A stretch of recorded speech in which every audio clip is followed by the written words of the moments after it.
자, 여러분들 계산해 보셨어요? 이게 뭐예요? 간단히 말씀드리면 6,500 옹스트롱은 650 나노미터입니다. 네, 1 옹스트롱이 10 나노미터가 10 옹스트롱이 1 나노미터예요. 왜 이 옹스트롱을 왜 사용하느냐 하면 우리 그 원자의 지름이 대략적으로 1 옹스트롱 왔다 갔다 한다고 생각하면 돼요. 뭐 양자역학에 의해서 수소 같은 경우는 0.5, 뭐 0.5 옹스트롱 이렇게 되긴 하지만 대략적으로 옹스트롱 단위는 원자의 크기라고 생각하면 돼요. 그래서 이거 뭐 나노미터 있고 뭐 피코미터 있고 있는데 왜 옹스트롱을 사용하냐 하면 대략 1옹스트롱이 원자 크기 정도다라고 생각하기 때문에 옹스트롱이라는 단어를 사용합니다. 단위를 사용합니다. 그리고 제가 지금 여기서 잘못됐어요. 자, 여러분들한테 하나 룰 같은 걸 알려드리면 이게 자, 우리가 단위를 적잖아요. 750km면 보통 이렇게 한 칸 띄워요. 수치랑 단위 사이에는. 그럼 예를 들면 나는 지금 10m/s의 속도로 뛰어가고 있습니다. 그러면 이 하나를 띄워요. 그죠? 그러면 내가 가지고 있는 NaCl의 농도가 2.3 몰이었습니다. 그럼 하나씩 띄워요. 그래서 단위와 숫자 사이에는 보통 한 칸씩 띄웁니다. 그리고 근데 안 띄우는 것들이 몇 가지 있어요. 두 가지라고 생각하시면 돼요. 도C, 그러니까 45도C는 안 띄워요. 그리고 퍼센테이지를 나타낼 때도 안 띄우고, 그리고 뭐 당연히 퍼밀도 안 띄우겠죠. 퍼센테이지 안 띄우니까 퍼밀도 안 띄우겠죠. 이거는 알아두면 좋은 거예요. 사람들이 이렇게 하자고 약속을 해놓은 거라 이걸 지키지 않으면 보면 그 여러분들 보고서를 작성하거나 뭐 지금이야 여러분들 글을 쓸 때는 상관없어요. 45km 하면 저 띄웠는데 이게 잘 안 보이네요 라고 우길 수 있지만 여러분 타이핑을 컴퓨터 소프트웨어 워드 같은 걸로 타이핑하다 보면 보통 이렇게 한 칸씩 띄워줘야 돼요. 그거 잘 기억해 두셔야 됩니다. 나중에 뭐 여러분들 쓸 때도 조금씩 띄워서 타이핑할 때는 제가 아무 말 안 할 텐데 타이핑을 할 때는 그게 없겠지만 워드 쓸 때는 이걸 지키는 게 좋아요. 왜냐하면 제가 처음 취직을 해서 일할 때 이것 때문에 저희 팀장님한테 그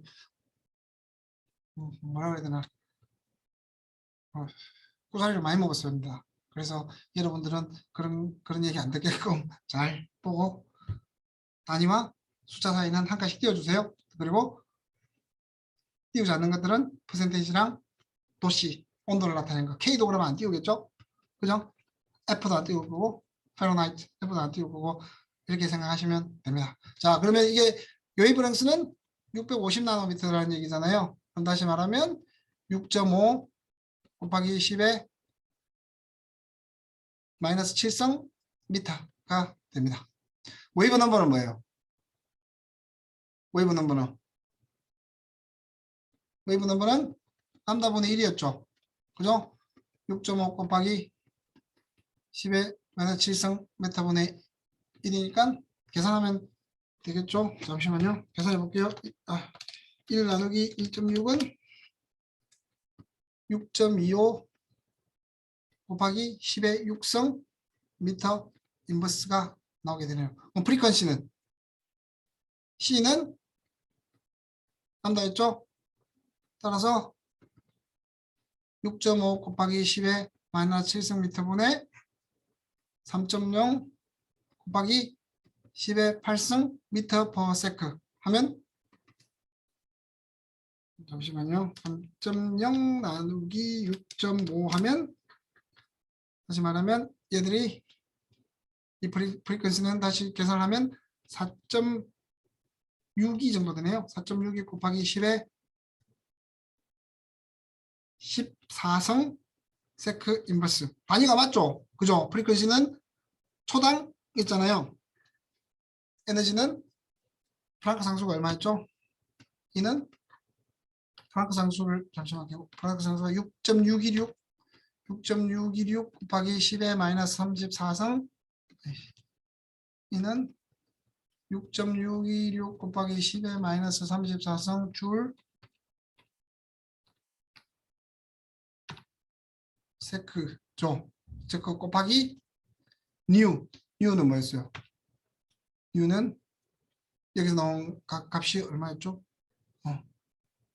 4.62 곱하기 10의 14성 세크 인버스. 그러면 나중에 줄이 나오니까 맞겠죠. 단위를 잘 봐야 돼요. 에너지는 줄로 나왔고 프리퀀시는 세크 인버스로 나왔고 웨이브 넘버는 미터 인버스로 나왔고 웨이브 랭스는 미터로 나왔잖아요. 우리가 똑같이 한번 보면 크게 알 수가 있죠. 여기서는 이게 줄이 되고 지금 여기서는 안 표현하는데 지난번 시간에 아마 정확하게 나왔을 겁니다. 이게 미터 세크고 여기는 미터고 이거는 세크 인버스가 되죠. 그죠? 그러니까 얘들은 세크 인버스가 될 거고 그래서 각각의 지금 단위가 맞아요. 일단 제가 여러분들한테 뭐 이런 수치를 계산하거나 하면 단위가 안 맞으면 여러분들 틀린 계산입니다.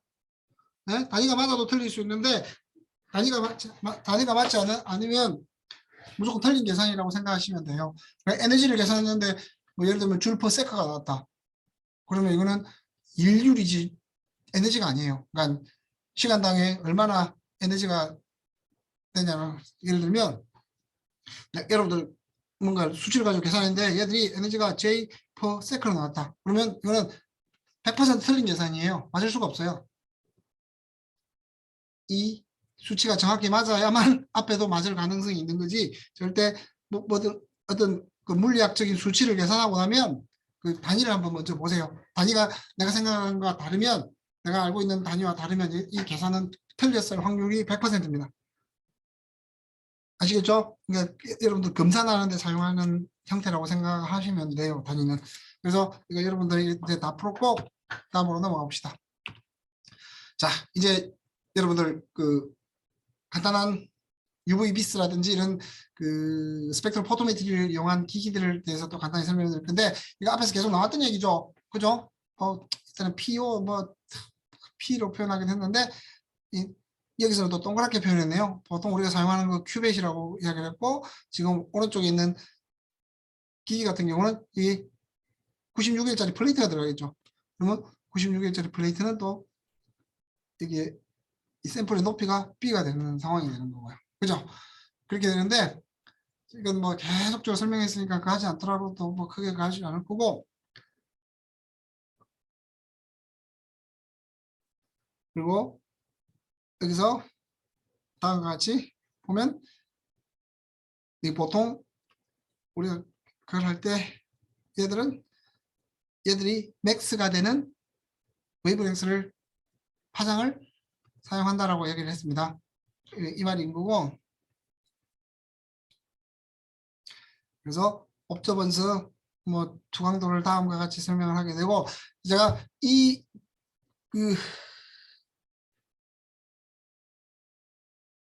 법칙을 제가 맥주 법칙 또는 비어스라고 얘기했잖아요. 지금은 줄여서 그렇게 이야기하는데 원래는 비어스 램버트예요.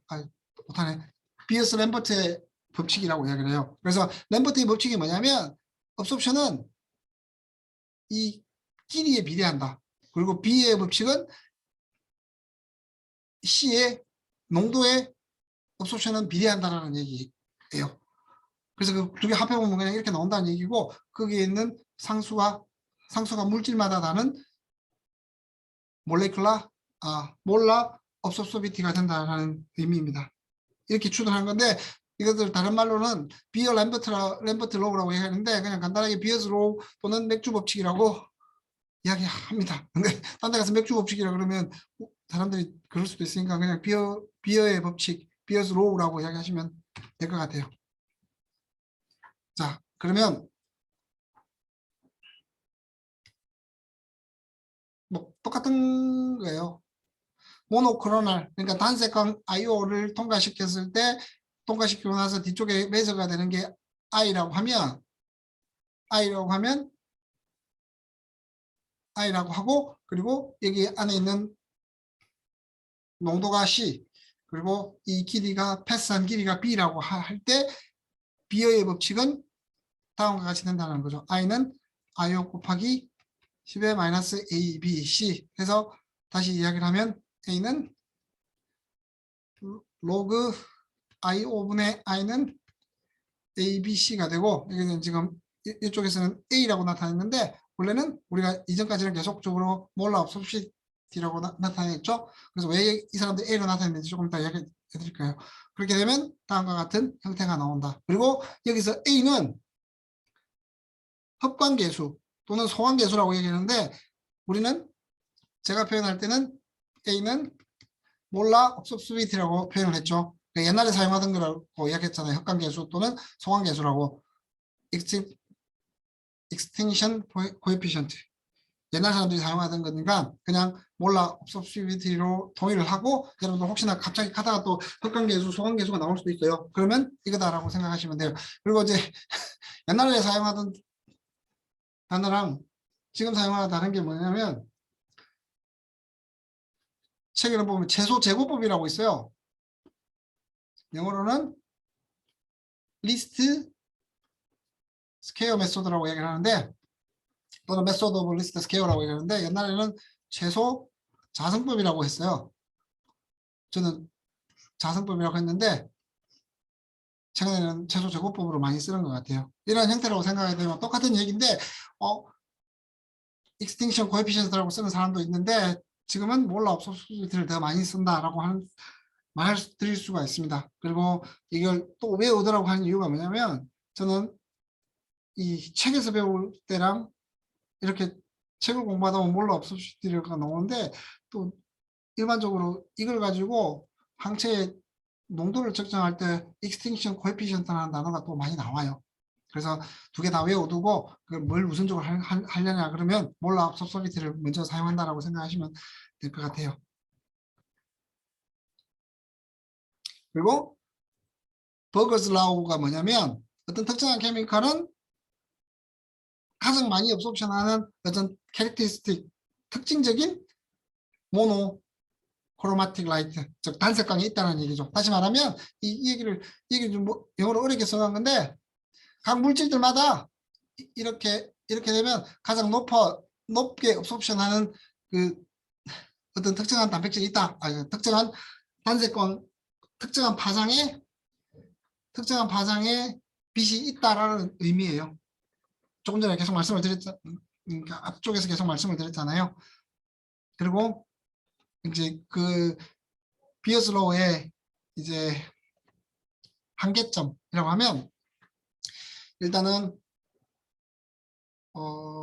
첫 번째는 농도가 너무 높거나 농도가 너무 낮으면 좀 측정하기가 쉽지 않다라는 게 그거요. 근데 이거는 비어람버트 외에도 모든 분석이 다 똑같아요.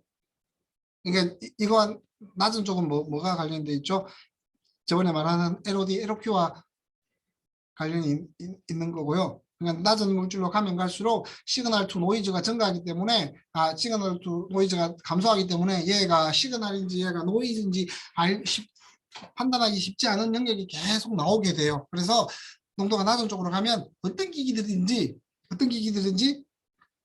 측정하기가 어려워요. 각각의 측정하는 방식, 기계에 따라서 얼마나 더 밑으로 내려가 낮은 농도를 측정할 수 있느냐는 그 기계의 파워가 되는 거고 대체적으로 하나의 기계를 봤을 때 아주 낮은 농도 그 기계가 가진 그 분석법이 가장 낮은 농도가 어느 정도 정해져 있는데 이제 분석하는 사람들이 노력하는 것 중에 하나가 얘들을 더 낮게 내려가게끔 하는 것들이 있습니다. 저 같은 경우도 질량 분석기를 이용해서 단백질의 농도를 더 낮은 데까지 내려서 측정할 수 있느냐 이런 것들을 연구 개발하는 형태라고 생각하시면 될 것 같아요. 그래서 모든 기기나 분석 방법은 농도가 너무 낮거나 너무 높으면 좀 측정하기가 쉽지 않은 거고 비어 법칙도 똑같이 이러한 리미테이션이 있습니다. 그리고 scattering of light due to particulate in sample. 다시 말하면 샘플 안에 호모지니어스하게 막 섞여 있으면 측정이 제대로 될 텐데 가끔씩 보면 이 파티클이 생기는 거 엉켜가지고 파티클이 있는 것들 있잖아요. 그러면 얘들이 가다가 이렇게 가기 때문에 이쪽에서 읽히지 않겠죠. 그래서 파티클이 생기지 않게끔 해야 된다라고 이야기를 하는 거고, 그리고 플로로센스, 그러니까 업소션 말고 또 다시 다른 빛이 나와버리면 이쪽에 디텍션이 안 될 수도 있고, 이렇게 아주 작은 인광이라고 이야기하는데, 걔들이 인광이라고 아주 긴 파장의 아주 낮은 에너지에 그 뭔가를 나중에 또 설명하겠지만 포스포르센스라는 게 있습니다. 플로로센스랑 비슷한 건데 아주 이건 에너지가 낮고 낮은 한 종류라고 생각하시면 되고, 얘들에 의해서 정확하게 로스가 되는 거죠. 어찌 보면 아이가 로스가 되는 거잖아요. 가다가 딴 데로 빠져버리는 거니까. 나는 지금 정확하게 해야 되는데 오지 않고 다른 걸로 시프트 되니까 이거 옵션을 정확하게 측정할 수 없다라고 말씀을 드릴 수가 있는 거고, 그리고 그러니까 얘들을 비어스 로우 할 때는 형광이 없는 물질들을 주로 측정을 하겠죠. 그렇잖아요. 형광이 있는 물질이라 그러면 여기서 만약에 265를 했다 그러면 여기는 뭐 472라든지 이렇게 형광을 나타내는 파장을 사용하겠지만, 이 비어 법칙에는 BC가 되는 여기서는 웬만하면 이걸 나타내는 물질이 형광이 없는 걸 쪽으로 사용을 하겠죠. 그리고 이런 일이 생길 수도 있겠네. 그러니까 뭐 예를 들면 안에 뭐 우리가 하나의 물질만 넣어주는 게 아니라 하나의 물질만 있다고 하지만 다른 물질도 섞여 있을 수 있잖아요. 그러니까 분석할 때 가장 좋은 거는 내가 원하는 물질 하나만 아주 정확하게 걔들만 인리치먼트 해가지고 분석을 하면 좋겠지만 그러지 않은 경우가 많죠. 그죠? 근데 거기다가 어떤 물질 안에 다른 물질이 있는데 그 다른 물질이 내가 원하는 물질과 반응을 해버려가지고 케미컬 구조를 바뀌어버리게 하면 당연히 업소션 되는 것보다 지나가는 놈들이 더 많겠죠. 왜냐면 예를 들어 봅시다. 이렇게 제가 이런 물질을 측정하는데, 이런 물질을 측정을 해야 되는데, 이런 그 벤조이 객시더라 그러나 이런 물질을 측정하는데 얘랑 어떤 물질이 반응을 해가지고 안에 있는 물질이 반응을 해가지고 이렇게 된다, 이렇게 변해버린다라고 가정을 합시다. 안에 있는 물질을. 그러면 얘들이 업소션 하는 것보다는 업소션 하는 파장과 얘들이 업소션 하는 파장은 다르겠죠? 몰라, 업소시티가 달라지잖아요. 그죠? 우리가 측정하고 싶은 건 이건데 나도 모르게 안에서 뭔가 반응이 일어나가지고 이렇게 돼버렸다 라고 하면 이걸 어떻게 될까요?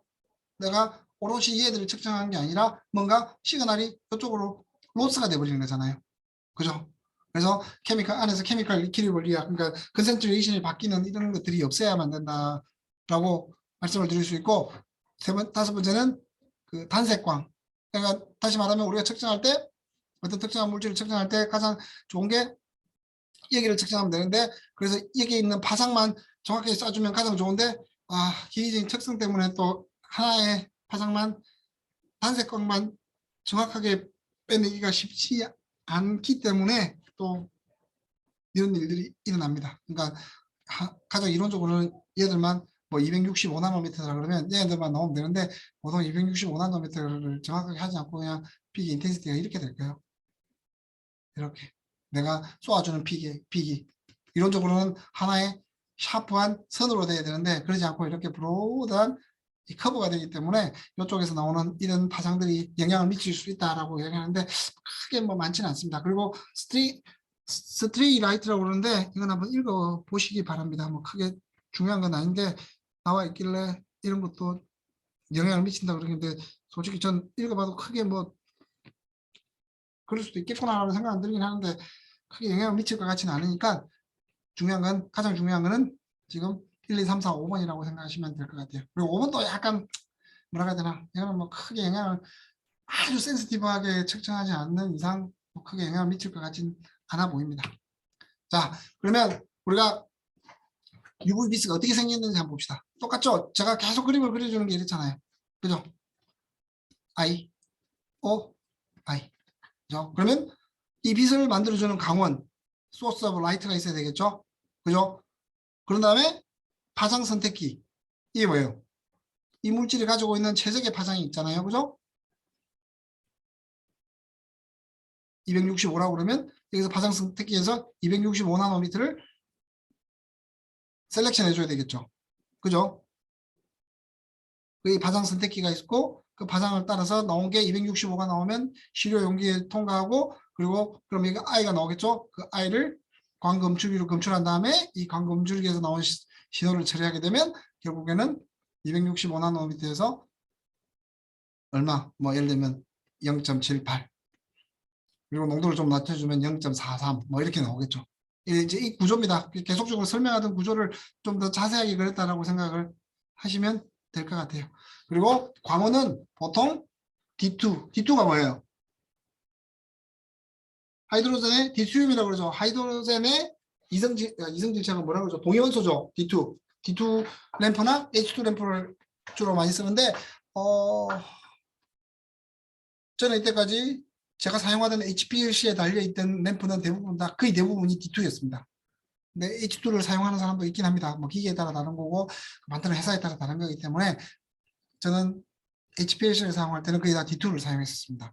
그리고 필라멘트 램프 뭐 비슷한 내용인데 보면 하이드로젠 램프도 있고 할로겐 램프도 있고 하이드로젠이나 할로겐 램프도 있고 한데 얘들은 각각의 특징입니다. 뭐 중요한 거는 어떤 파장의 영역으로 나타내는지 그리고 그리고 이 파장에 따라서 용기 콜츠를 사용해야 되나 퓨즈드 실리카를 사용해야 되나 글래스를 사용해야 되나 플라스틱을 사용해야 되나 그러니까 여기서 나온 램프에서 나온 광원을 파장 선택기를 통해서 파장을 선택한 거에 따라서 또 이것도 달라지겠죠. 시료 용기가 달라지는 상황이겠죠. 그리고 검출기는 뭐 PDA라고 얘기하는데 이거는 뭐 크게 여러분들한테 중요하진 않을 것 같아요. 왜냐하면 좀 이해하기도 어렵고 보면 이걸 그냥 설명을 안 드리는 게 좋을 거예요. 그냥 검출기가 여러분들의 그 파장의 세기를 이렇게 척척 검출한 다음에 신호 전달해가지고 이건 뒤쪽에 컴퓨터가 알아서 해준다라고 생각하면 돼요. 크게 뭐 이해하려고 해도 힘들 것 같고 그래서 그냥 광검출기는 특정한 이런 모양들이 있는데 이런 어떤 광검출기라는 이런 패널 같은 게 있는데 여기로 들어오는 빛의 세기를 증폭한 다음에 신호 처리를 해서 결국에는 여러분들의 농도가 뭐 업소션이 0.78이다, 0.43이다라는 걸 나타내 준다고 생각하시면 돼요. 여기는 컴퓨터가 거의 대부분이 알아서 읽어준다라고 알고 계시면 될 것 같습니다. 그럼 자, 우리가 UV빛을 어떻게 측정을 하나 보면 이건 몰 흑광 개수입니다. 둘 다 몰 흑광 개수인데 그 각각의 물질마다 다 다르다 그랬죠. 이건 한 대략적으로 한 275 정도 될 것 같고 얘들은 한 270 정도 될 것 같고 얘들은 270 한 2, 3 될 것 같고 얘들은 450 정도 될 것 같고 그렇죠. 그리고 이런 케미칼들 뿐만 아니라 이 이온들도 옵소션을 하긴 합니다. 긴 파장을. 근데 약간 겹치지 않죠. 그죠? 거의 다 보면 이쪽을 보면 앞쪽은 거의 다 0입니다. 앞쪽 그러니까 300대 쪽으로 내려가게 되면 이쪽은 다 0이게 되고 그러니까 이온이랑 트랜지션 메탈의 이온들이랑 이렇게 우리가 보통 사용하는 케미칼들이랑 분리가 가능하다는 거죠. 왜냐하면 웨이브랭스를 선정함으로써 가능하다라고 할 수가 있습니다. 그러면 여러분들이 이제 제가 알기로는 3학년 때 이게 뭐 생물 분리 공정이라든지 이런 것들을 배웠을 텐데 그때 나온 내용들을 이렇게 보면 조금 전에 말했던 터비디티 있죠. 터비디티 옵티컬 덴시티를 통해서 그 셀의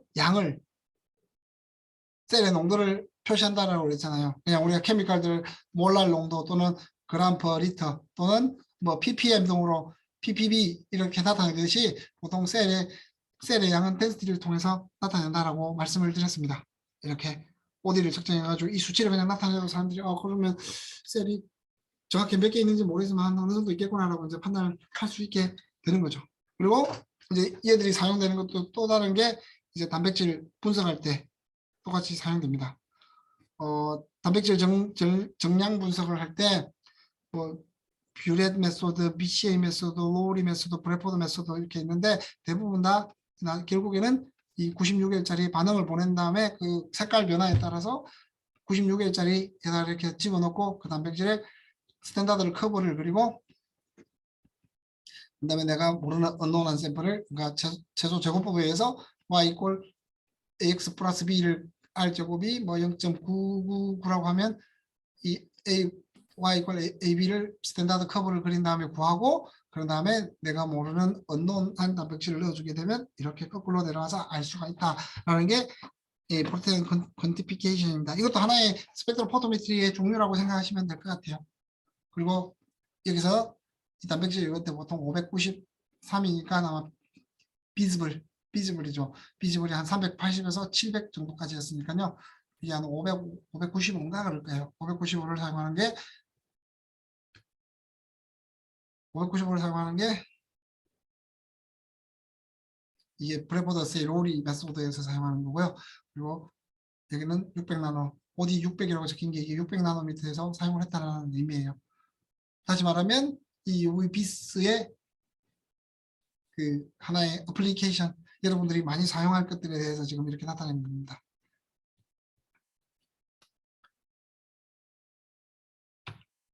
자, 그러면 자, 여러분들 단백질 정량을 할 때 다음과 같이 사용을 하게 됩니다.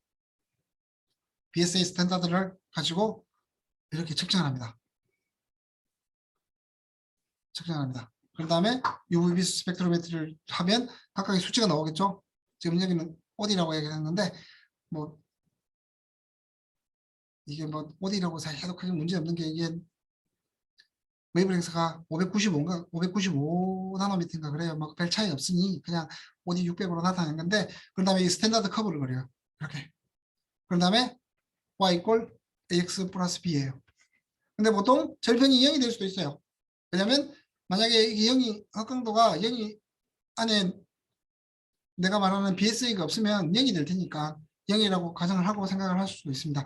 이건 그런 다음에 내가 언노운 샘플을 측정해 가지고 언노운 샘플의 흑강도가 0.5였다. 그러면 다시 계산하는 거죠.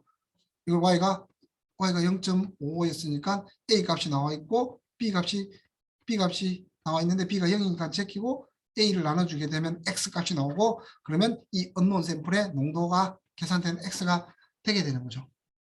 이 방법이 그러니까 지금 우리는 왼쪽에 y가 흑강도잖아요. 거의 대부분의 정량법은 이 방식을 따른다고 생각하면 돼요. 그죠? 다른 방법들도 다 이렇게 제가 하는 UPAC에서 나오는 결과도 그렇고요. HPAC에서 나오는 결과도 그렇고 질량 분석기에서 나오는 결과도 정량을 할 때는 거의 이러한 형태를 가지고 한다고 말씀을 드릴 수가 있습니다. 제가 하나의 예시로서 잠시만요. 제가 그 흑강도 하는 걸 맨 마지막으로 이렇게 보여드렸잖아요. 이거 지금 여러분들 잘 수치가 보이지 않는데 똑같이 지금 여기 보이시죠? 잘 안 보이지만 똑같이 이제 스탠다드 커브를 그린 거예요. 그래서 이 각각의 스탠다드 커브가 나타내는 이 G1F에 관해서 그리고 GOF, G1F, 뭐 G1F2, G2F를 가서 그래가지고 얘들이 가지고 있는 양들에 대해서 이제 측정을 한 거거든요. 모든 그러니까 가장 근본적으로 뭔가 바이올로직한 물질을 분석을 통해서 정량을 한다 그러면 이 방식이라고 생각을 하면 돼요. 특히 단백질이나 바이올로직한 물질들은. 뭐 케미칼도 똑같겠죠. 케미칼도 내가 아는 양만큼 넣어준 다음에 스탠다드 커브를 그리고 어느 물질을 재게되면 확강도를 재게되면 다시 내려와서 X 값을 구하면 농도를 알 수 있다는 거죠. 근데 여기서 만약에 한 가지 맹점이 뭐냐면 BSA 같은 단백질 정량의 맹점이 뭐냐면 자 내가 만약에 여러분 교수님 제가 만든 IgG 종류 중에 슈퍼라는 항체를 만들었습니다. 그래서 이 애들의 농도를 측정하고 싶습니다. 제가 만들었는데 이 안에 농도를 측정하고 싶습니다. 라고 이야기를 하면 스탠다드 커브를 그리는 게 BSA잖아요. 그죠? BSA랑은 내가 만든 IgG 슈퍼랑은 구조가 다르고 들어가 있는 크로모포 그러니까 즉 벤젠링을 가지고 있는 물질들도 다를 거잖아요.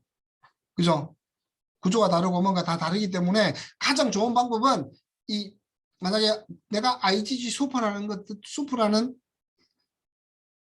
그 항체를 항체의 농도를 측정하고 싶으면 이 BSA 대신에 얘들의 아주 스탠다드한 물질을 만들어주는 게 가장 좋아요. 그죠? 그래요? 여기서 나오는 인텐시티랑 언노운이랑 인텐시티랑 일치할 테니까. 그런데 왜 BSA를 주로 스탠다드로 사용하고 이 수치를 그냥 나타내냐라고 하면 이 물질들이 너무 비싸서 만들기도 힘들 뿐더러 그리고 스탠다드 커브에 들어가는 양만큼 스탠다드 커브에 들어가는 것만큼 정확하게 만들기가 쉽지 않기 때문에 간접적으로 그냥 BSA를 가지고 스탠다드 커브를 그려요. 그렇게 생각하시면 될 것 같고 가장 좋은 방법은 내가 측정하려는 물질의 아주 큐리파이드 된 스탠다드를 가지고 이렇게 스탠다드 커브를 그려주는 게 좋지만 그렇지 않다는 거죠. 자, 그러면 다음 보시죠. y 이퀄 x 플러스 b r제곱. 보통의 경우 이 r제곱이 0.995가 증가하면 아주 리니어하다라고 생각해요. 그래서 이제 저같이 그 의약품을 증량하고 하는 사람들은 대충 이 정도 나오고 뭐 이 정도 나온다고 생각하면 될 것 같고요. 그리고 이제 일을 할 때 가장 중요한 것 중에 하나가 y가 뭘 의미하는지 그리고 x가 뭘 의미하는지. x는 농도가 되겠죠? 그죠? 농도 또는 절대량이 되겠죠. 여기서는 지금 마이크로리터라고 되어 있는데 이건 절대량이 되는 거죠. 지금 다시 보면 BSA를 이렇게 했고 샘플이 10마이크로리터일 때는 0.72. 그러니까 원래 계산은 얘들은 안 나와 있는데 얘들을 가지고 역으로 이렇게 계산이 가능하다라고 얘기할 수 있죠. 그래서 다음에 이렇게 됐다 그러면 y가 0.7이죠. 그래서 다시 계산해 보면 0.072 나누기 0.058 하면 이게 잠시만요. 뭐야? 0.072 나누기 0.058 하면 1.24 마이크로리터가 나오는데 계산이 잘못됐는데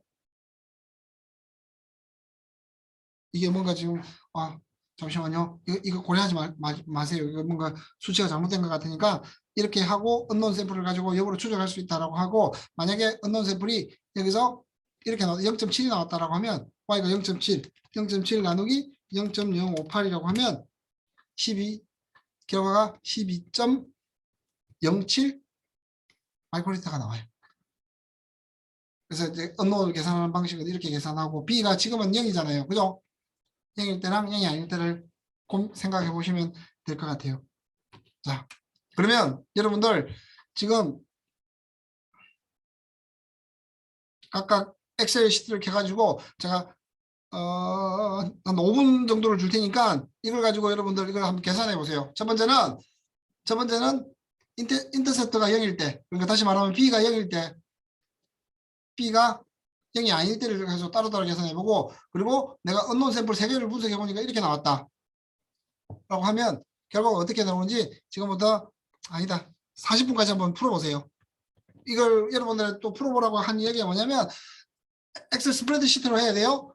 왜냐면 이게 다른 수업 시간에도 엄청나게 많이 하는 얘기인데 그러니까 뭔가 내가 모르는 뭔가를 알아내는 농도를 알아낼 때 가장 많이 쓰이는 것들이고 가장 여러분들이 많이 해야 될 많이 사용해야 될 내용이라서 계속적으로 강조를 하고 있고 여러분들 보고 한번 계산을 해보라고 얘기하는 겁니다. 한번 해보세요. 그러면 여기서 업종분수도 각각 B가 0일 때랑 B가 0이 아닐 때를 한번 계산해야 되겠죠. 그래서 나중에 이게 차이가 얼마나 나는지 한번 확인해 보세요.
자, 아이고. 자, 다 풀어보셨죠? 뭐 여러분들 쉽게 할 수 있을 내용이라.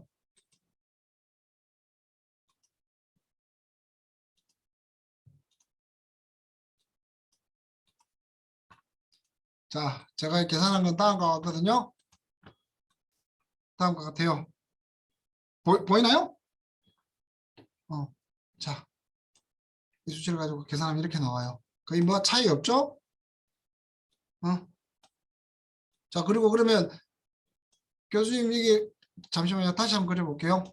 그래서 차트에다가 이거 뭐 잘하시는 분들은 괜히 뭐 이런 것도 귀찮게 또 다 하고 계시나라고 해야겠지만 혹시나 모르는 학생들이 있을 것 같아서 편집해서 x 값을 지정해주고 그다음에 한 다음에 확인 누르고 이 오른쪽 클릭해서 추세선 추가하면 되죠. 그죠?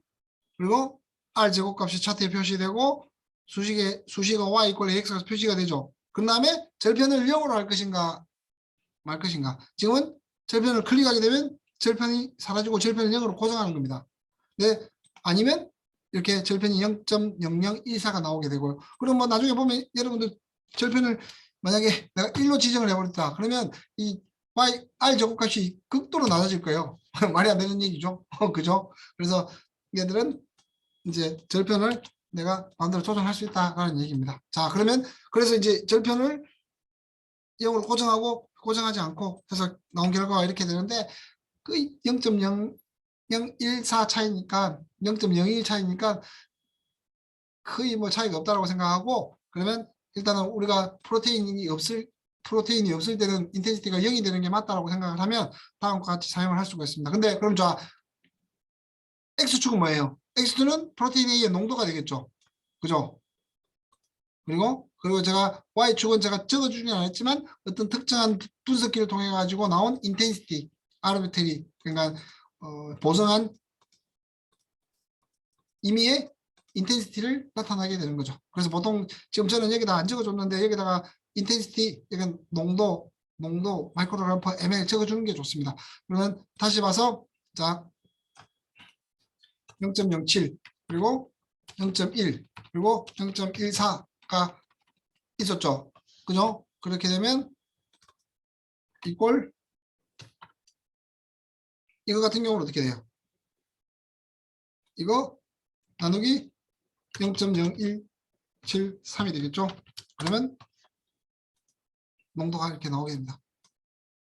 똑같아요. 여기는 어떻게 되냐면 얘들 빼기 0.0014 나누기 얼마죠? 0.0173 밑에 보면 이게 0.0173이 되어 있잖아요. 똑같이 하면 이게 약간 다르죠. 그죠? 그래도 소수점 둘째 자리 농도는 다르지만 소수점 첫째 자리 둘째 자리 농도는 0.1 정도 차이 난다고 생각하시면 될 것 같아요. 그래도 그럼 여러분들 자 이 두 개 중에 어떤 게 맞을까요? 아무거나 해도 상관없어요. 어차피 이 차이는 우리가 컨트롤할 수 없는 차이인데 그래도 여러분들은 그 만약에 이론적으로 봤을 때 가장 좋은 거는 프로테인 A가 없으면 0이 맞잖아요. 그래서 이거 같은 경우는 절편을 고정시켜 주는 게 맞을 거예요. 근데 가끔씩 계산하다 보면 이 얘들을 하다 보면 이게 만약에 자 볼게요. 이걸 한번 없애봅시다.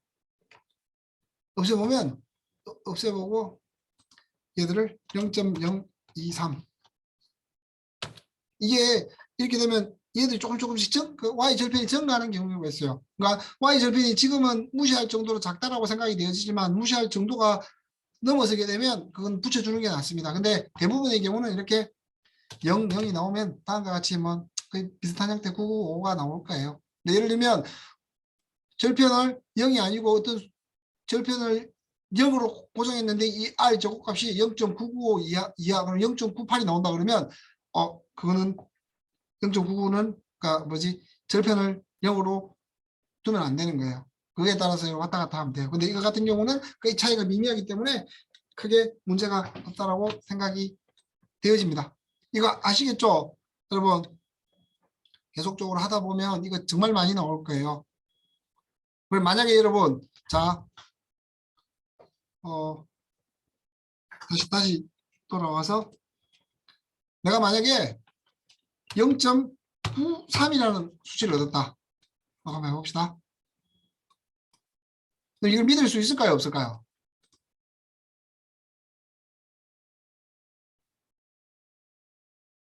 이거는 뭐 우리가 추적은 가능하지만 믿을 수가 없어요. 왜냐하면 우리가 스탠다드 커브를 측정한 범위 바뀌잖아요. 그죠?